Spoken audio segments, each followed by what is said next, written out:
Pumalo sa 911 billion pesos ang nakolektang kita ng Bureau of Customs mula sa imported products na pumasok sa Pilipinas sa taong 2023. Mas mataas po ito ng 10 billion pesos sa target revenues. Ayon sa ahensya, sumigla kasi ang kalakalan sa mga daungan. Bumilis din ng 99% ang mga transaksyon sa BOC nang mag-digitalize ang ahensya na nakakapag-engganyo sa negosyante at namumuhunan.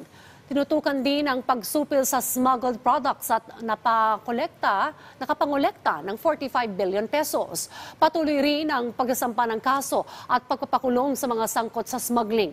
Nagbabala naman ang BOC laban sa tinatawag na love scam na huwag basta-bastang maniwala sa mga nakikilala online na nagsasabing may padala silang naipit sa Customs Bureau at kailangan itong bayaran.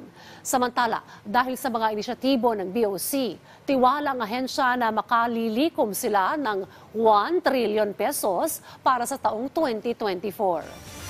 Sa amin pong projection at sa projection po ng DBCC at ng mga economic managers natin, all of this will happen by 2024. And if we continue on our track to improve further yung revenue efficiency namin, pag-improve po ng aming mga processes, no? Pag mas smooth po kasi yung proseso namin, mas iinganyo namin na magnegosyo yung ating mga negosyante. Tumadagdag din po yung mga investors natin that are actually contributing dun sa mga imports natin at sa mga duties natin.